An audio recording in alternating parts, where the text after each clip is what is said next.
Police ಸ್ಟೇಷನ್ಗೆ ಹೋಗಿ ದೂರು ಕೊಡೋಣ ಅಂತಂದ್ರೆ ದೂರು ತಗೊಳ್ಳಲ್ಲ. ಯಾವುದಾದ್ರೂ ಒಂದು ಸಣ್ಣ ಖಾತೆ ಮಾಡಬೇಕು ಅಂದ್ರೂ ಕೂಡ ಸರ್ಕಾರಿ ಅಧಿಕಾರಿಗಳಿಗೆ ಲಂಚ ಕೊಡಬೇಕು. ಯಾವುದೇ ಸರ್ಕಾರಿ ಕಚೇರಿಗೆ ಹೋದ್ರೂ ಕೂಡ ಲಂಚ ಇಲ್ಲದೆ ಯಾವ ಕೆಲಸದೂ ಆಗಲ್ಲ. ನೀವು ಯಾವುದಾದ್ರೂ ಒಂದು ಫೈಲು ಮೂವ್ ಮಾಡಬೇಕು ಅಂತಂದ್ರೂ ಕೂಡ ಲಂಚ ಕೊಡಬೇಕು. ವೀಕ್ಷಕರೇ, ಯಾರ್ಯಾರು ವಿಡಿಯೋ ನೋಡ್ತಾ ಇದ್ದೀರಿ ದಯವಿಟ್ಟು ಅತಿ ಹೆಚ್ಚು ಶೇರ್ ಮಾಡಿ, ನೊಂದವ್ರಿಗೆ ಪರಿಹಾರ ಕೊಡ್ತಾರೆ.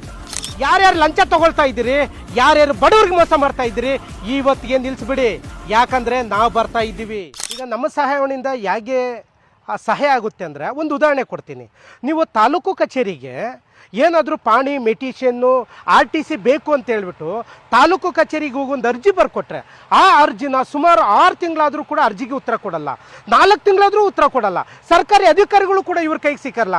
ಮತ್ತು ಯಾರಾದರೂ ಸರ್ಕಾರಿ ಅಧಿಕಾರಿ ಹತ್ರ ಹೋಗ್ಬಿಟ್ಟು ಸರ್ ನನಗೆ ಈ ಸೇವೆಗೆ ಅರ್ಜಿ ಕೊಟ್ಟಿದ್ದೀನಿ, ನನಗಿದು ಯಾರು ಸಹಾಯನೇ ಮಾಡ್ತಾ ಇಲ್ಲ, ನನಗೆ ಡಾಕ್ಯುಮೆಂಟ್ ಕೊಡ್ತಾ ಇಲ್ಲ ಅಂತ ಯಾರು ಒದ್ದಾಡ್ತಿದ್ದಾರಲ್ಲ, ಯಾರು ಕಷ್ಟಪಡ್ತಿದ್ದಾರಲ್ಲ ಅಂಥವ್ರಿಗೆ ಈ ಸಹಾಯವಾಣಿಗೆ ಒಂದೇ ಒಂದು ಕರೆ ಮಾಡಿದ್ರೆ ಆ ಜಾಗಕ್ಕೆ ಹೋಗಿ ಆ ವ್ಯಕ್ತಿಗೆ ಸಿಗಬೇಕಾಗಿರುವಂತಹ ದಾಖಲಾತಿಗಳನ್ನು ಕೊಡಿಸೋದು ನಮ್ಮ ಜವಾಬ್ದಾರಿ. ಡಾಕ್ಯುಮೆಂಟಲ್ಲಿ ಲೀಗಲ್ಲಾಗಿ ಈ ಬಡವನ ಪರವಾಗಿ ಏನಾದರೂ ಇತ್ತು ಅಂತಂದರೆ ನಾವೇ ಉಚಿತವಾಗಿ ಲೀಗಲ್ ಅಡ್ವೊಕೇಟನ್ನು ಇಟ್ಟು ಈ ಬಡಪಾಯಿಯ ಆಸ್ತಿನ ಬಿಡಿಸ್ಕೊಡೋದಕ್ಕೆ ನಾವು ರೆಡಿ ಇರ್ತೀವಿ. ಹಳ್ಳಿಗಳನ್ನು ಅಭಿವೃದ್ಧಿ ಮಾಡಬೇಕಾಗಿರೋಂಥ ಗ್ರಾಮ ಪಂಚಾಯಿತಿಗಳು ಇವತ್ತು ಮೌನವಾಗಿದ್ದಾವೆ. ಹಳ್ಳಿಗಳಲ್ಲಿ ಚರಂಡಿ ಕಿತ್ತೋಗಿದ್ರೆ, ರೋಡ್ ಕಿತ್ತೋಗಿದ್ರೆ, ಮನೆ ಬಿದ್ದೋಗಿದ್ರೆ, ಬಸ್ ಇಲ್ಲ ಅಂದರೆ, ಶೌಚಾಲಯ ಇಲ್ಲ ಅಂತಂದರೆ ಪಂಚಾಯಿತಿಗಳು ಇದನ್ನು ಅಭಿವೃದ್ಧಿ ಮಾಡಬೇಕು. ಮೂಲಭೂತ ಸೌಕರ್ಯಗಳು ಗ್ರಾಮಗಳಿಗೆ ಕೊಡಬೇಕಾಗಿತ್ತು, ಆದರೆ ಈಗ ಎಲ್ಲೂ ಕೊಡ್ತಾ ಇಲ್ಲ. ಅದಕ್ಕೋಸ್ಕರ ನಾನು ವೀಕ್ಷಕರಿಗೆ ಹೇಳೋದೇನೆಂದರೆ, ನಿಮ್ಮ ಗ್ರಾಮದಲ್ಲಿ ಯಾವುದಾದ್ರೂ ಚರಂಡಿ ಕಿತ್ತೋಗಿದ್ರೆ, ರೋಡ್ ಕಿತ್ತೋಗಿದ್ರೆ, ಮನೆ ಬಿದ್ದೋಗಿದ್ರೆ, ಪಂಚಾಯಿತಿಗಳು ಅಭಿವೃದ್ಧಿ ಮಾಡಿಲ್ಲ ಅಂದರೆ ನೀವು ಒಂದೇ ಒಂದು ಕರೆ ಈ ಸಹಾಯವಾಣಿಗೆ ಮಾಡಿ. ನಾವು ನಿಮ್ಮ ಗ್ರಾಮಗಳನ್ನು ಹಸಿರು ಗ್ರಾಮಗಳನ್ನಾಗಿ ಮಾಡಿ ಮೂಲಭೂತ ಸೌಕರ್ಯಗಳು ಪಂಚಾಯಿತಿಯಿಂದ ಸಿಗೋ ಥರ ನಾವು ಮಾಡ್ತೀರಿ. ಸಹಾಯವಾಣಿ ಕೇಂದ್ರವನ್ನು ಪ್ರತಿ ಪೊಲೀಸ್ ಸ್ಟೇಷನ್ ಪಕ್ಕದಲ್ಲೇ ಮಾಡ್ತಾ ಇದ್ದೀರಿ. ನಿಮ್ಮ ಪೊಲೀಸ್ ಸ್ಟೇಷನಲ್ಲಿ ನೀವು ಹೋಗಿ ದೂರು ತಗೊಂಡಿಲ್ಲ ಅಂದರೆ ತಕ್ಷಣ ಪಕ್ಕದಲ್ಲೇ ನಮ್ಮದು ಸಹಾಯವಾಣಿ ಇರುತ್ತೆ. ಅಲ್ಲೋಗಿ ಯಾರು ದೂರು ತಗೊಂಡಿಲ್ಲಲ್ವೋ ಅವ್ರ ಮೇಲೆ ನಮ್ಮ ಸಹಾಯವಾಣಿಗೆ ದೂರು ಕೊಡಿ.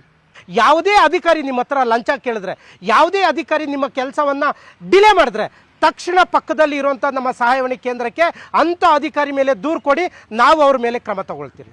ಸರ್, ಕರ್ನಾಟಕದಲ್ಲಿ ನಾವು 224 ವಿಧಾನಸಭಾ ಕ್ಷೇತ್ರದಲ್ಲೂ ಕೂಡ ಒಂದೊಂದು ವಿಧಾನಸಭಾ ಕ್ಷೇತ್ರಕ್ಕೆ 15 ಜನನ ಆಯ್ಕೆ ಮಾಡ್ಕೊಳ್ತಾ ಇದ್ದೀರಿ. ಆ 15 ಜನ ಕೆಲಸ ಏನು ಅಂತಂದರೆ, ಆ ವಿಧಾನಸಭಾ ಕ್ಷೇತ್ರದಲ್ಲಿ ಯಾವುದೇ ಒಬ್ಬ ಬಡವ, ಯಾವುದೇ ವ್ಯಕ್ತಿ ತನ್ನ ಕಷ್ಟ ಅಂತ ಹೇಳ್ಕೊಂಡು ಕರೆ ಮಾಡಿದ್ರೆ ಉಚಿತವಾಗಿ ಈ 15 ಜನ ಹೋಗಿ ಅವರಿಗೆ ಸ್ಪಂದಿಸಬೇಕು. ಪೊಲೀಸ್ ಸ್ಟೇಷನಲ್ಲಿ ದೂರು ತಗೊಂಡಿಲ್ಲ ಅಂತಂದರೆ ಅಲ್ಲಿ ಹೋಗಬೇಕು. ಸರ್ಕಾರಿ ಕಚೇರಿಗಳಲ್ಲಿ ಅವರಿಗೆ ನ್ಯಾಯ ಸಿಗ್ತಿಲ್ಲ ಅಂದರೆ 15 ಜನ ಅಲ್ಲಿ ಹೋಗಬೇಕು. ಇನ್ಯಾವುದೋ ವರದಕ್ಷಿಣೆ ಕಿರುಕುಳ ಅಂತಂದಾಗ ಅಲ್ಲಿ ಹೋಗಬೇಕು. ಇನ್ಯಾವುದೋ ಗಂಡ ಹೆಂಡತಿ ಸಮಸ್ಯೆ ಅಂತಂದಾಗ ಈ 15 ಜನ ಅಲ್ಲಿ ಹೋಗಬೇಕು.